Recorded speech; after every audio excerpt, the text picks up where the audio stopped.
दोस्तों, सुरती ऊपर कैसे चढ़ती है? सुरती चढ़ने का रहस्य क्या है? जब सुरती ऊपर चढ़ती है तो आपके अंदर क्या क्या होता है? आपके अंदर क्या बदलाव आने शुरू होते हैं? ये सिर्फ एक बात नहीं है दोस्तों, सुरती के ऊपर चढ़ने की ये एक आध्यात्मिक यात्रा भी है जिससे आपको बहुत बहुत ज़्यादा फायदा होगा।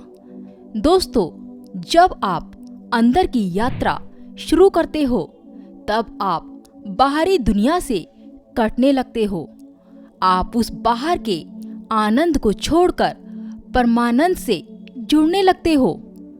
अब आनंद और परमानंद को भी जान लेना चाहिए। आनंद वो जो आपको भौतिक सुख सुविधाओं से मिल रही है और परमानंद वो जो भौतिक सुख सुविधाओं को छोड़कर अंदर की यात्रा से प्राप्त होता है। उस शांति से खुद को जोड़ने लगते हो और वो शांति है दोस्तों सन्नाटे की आवाज। और उस सन्नाटे की आवाज में ही उस परमात्मा की आवाज आपको साफ सुनाई देगी। जब हम सांसों पर ध्यान लगाते हैं तब हम सांसों की लय में खोने लगते हैं और फिर यही सांसें हमें उस शांति की तरफ लेकर जाती है। जब साधक अपने आप को सांसों में खोने लगता है तब उसे उस ईश्वर की अनुभूति होने लगती है। ये वो अवस्था है दोस्तों जहाँ पर साधक के अंदर एक अलग प्रकार का तेज जागृत होने लगता है, जहाँ पर साधक खुद को मुक्त महसूस करता है। दोस्तों, मैं आपको बता दूं, जब आप सांसों के प्रति बहुत ज़्यादा अलर्ट होने लगते हैं तब आपकी इच्छा के बगैर एक भी सांस अंदर नहीं जाती है और ना बाहर आती है, तो आप उन सांसों की आवाज को साफ सुनने लगते हो। और जब आपने सांसों को सुनना शुरू कर दिया तो जो आपके पूरे शरीर में चेतना फैली हुई है वो सिकुड़ना शुरू हो जाएगी।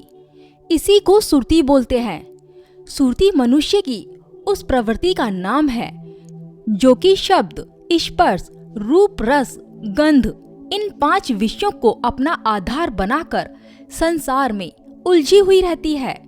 और जब यही सुरती रूप, रस, गंध के आधार को छोड़कर निराधार होकर शब्द ब्रह्मा में लीन हो जाती है तब यही निरति कहलाती है। दोस्तों, हमारे शरीर के हर एक हिस्से में ऊर्जा बसी हुई है और जब ये ऊर्जा सिमटना शुरू होती है तब आपका शरीर शून्य की अवस्था में शुरू होने लगता है। फॉर एग्जाम्पल, जब कभी आप बैठे रहते हो तब आपका अचानक से पैर सुन्न होने लगता है। उस पैर को हम हिला देते हैं, फिर वो पैर नॉर्मल हो जाता है। लेकिन इसी प्रोसेस को हमें अपनी सांसों के जरिए कंटिन्यू करके रखना चाहिए। जब आपका नीचे का शरीर एकदम सुन्न हो जाएगा तब इसी वजह से आपके माथे पर जो पॉइंट है, पूरी बॉडी की एनर्जी आपके माथे पर सेव होने लगती है। और जब एनर्जी सेव होने लगती है तब आपके अंदर समझ, बोध, आध्यात्म के पन्ने खुलने लगते हैं। फिर आप छुपे भेदों को भी जानने लगते हो। दोस्तों, आप ध्यान मेडिटेशन के जरिए पूरी बॉडी की एनर्जी को एक ही बिंदु पर सेव करते हो, यानी कि थर्ड आई के पॉइंट पर। और इस थर्ड आई में प्रचंड शक्तियों का वास है। जब सुरती आपकी थर्ड आई पर टिक जाए तो आपके लिए कुछ भी असंभव नहीं है। आपको दुनिया का कोई भी दुख सता नहीं सकता है। हर उस दुख में अपना सुख नजर आने लगेगा। आप जान जाओगे कि ये दुख ही आपको आध्यात्म के रास्ते पर धक्का देगा और यही हर वो खुशी आध्यात्म के रास्ते से हटाने की पूरी कोशिश करेगी।